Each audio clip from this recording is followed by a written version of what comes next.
All right, let's dive into a really big topic today, safeguarding. We're going to explore how we can shift it from being just a reactive, box-ticking thing into something much, much more powerful.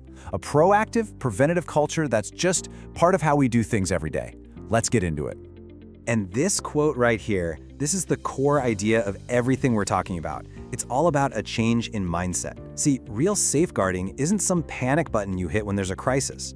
It's the atmosphere you create, the tone you set every single day, the whole rhythm of your interactions that actually keeps people safe from the very beginning. So what does this shift actually look like in practice? Well, on one hand, you've got the compliance mindset. That's all about one-off training sessions, ticking a box, and basically just reacting when a problem pops up. But the culture mindset, that's completely different. It's an ongoing process, one that's focused on building trust and, this is the crucial part, preventing harm before it can even start. Look, a single slide in an induction presentation, that's not going to build a culture. It's the small, consistent signals you send out every single day that truly make the message stick. It's all about repetition, not one-time announcements. That's what convinces an apprentice that support is always there for them and that their safety genuinely matters.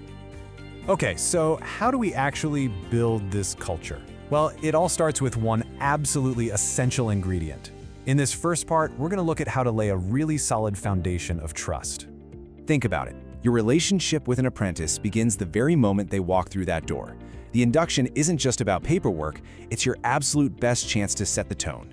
Even a simple statement like, "Hey, here's how you can reach me if anything at all doesn't feel right," establishes this lifeline of trust from day one. And this just nails the human side of safeguarding, doesn't it? An apprentice might forget the exact wording of a policy, sure, but they will never forget feeling welcomed, feeling valued, and feeling believed. Making someone feel safe enough to speak up without any fear of being judged, that is probably the most effective safeguarding tool you have. You know, culture is also built by what you model every day. Apprentices are always observing. They see how you react when someone's late, how you deal with a mistake, or even how you talk about an employer when they're not in the room. When you consistently show fairness and respect, you're teaching them what the standard is, without ever having to say a single word about it. So, once that foundation of trust is in place, what's next? The next step is to build on it by making open and honest conversation a totally normal, expected part of the relationship. And normalizing these conversations can be as simple as asking some really low-stakes questions during a regular check-in. These aren't supposed to be dramatic interventions. They're just gentle questions that open the door for an apprentice to share something that might be on their mind, long before it becomes a serious problem. Now here's the key. You have to ask everyone. When you make this a routine part of every single review, it just completely removes the stigma. Speaking up suddenly doesn't feel like you're causing a big scene. It just becomes a normal part of the process, and that is so powerful for catching things early. You know, the best safeguarding cultures don't wait for a crisis to start talking about safety. They weave these themes into everyday life. A little conflict at work? That becomes a chance to talk about respect and boundaries. A success story? That's an opportunity to celebrate resilience. It's all about grabbing those teachable moments as they happen. Okay, so we've built trust and we've normalized conversation. The next big piece of this puzzle is to actively empower apprentices with the tools and the clarity they need to protect themselves. We need to build something called self-efficacy.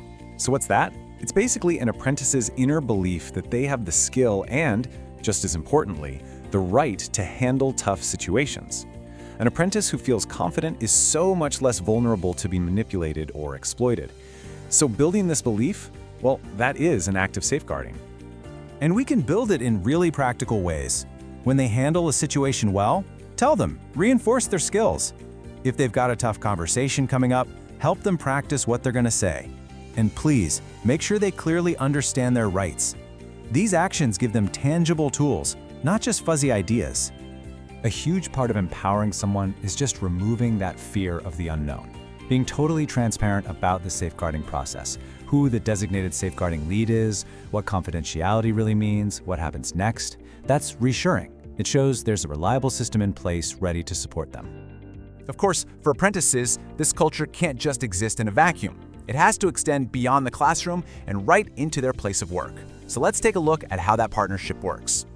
An apprentice is basically living in two different worlds, with their training provider and with their employer. For a safeguarding culture to actually work, it has to be seamless across both. If the messages and the expectations are consistent, the apprentice feels secure.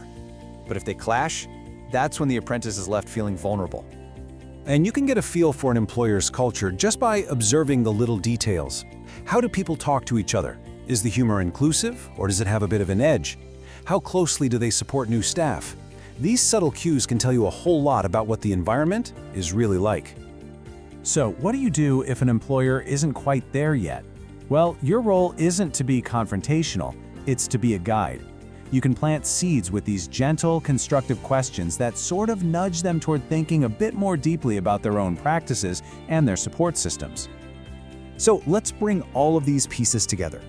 Trust, open conversations, empowerment, strong partnerships. They all combine to create one thing: the overall atmosphere within your organization. And this right here is the ultimate goal. When all is said and done, the real measure of your safeguarding culture is simply whether an apprentice feels safe enough to be honest. Honest enough to admit they're struggling, to report a concern, or just to ask for help without that fear of being judged.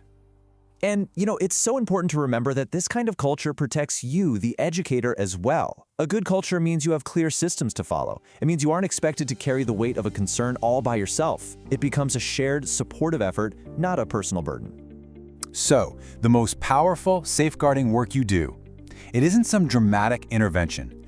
It's the steady, quiet, consistent prevention. It's the culture that an apprentice might never be able to name or even point to, but it's one they will absolutely feel every single day.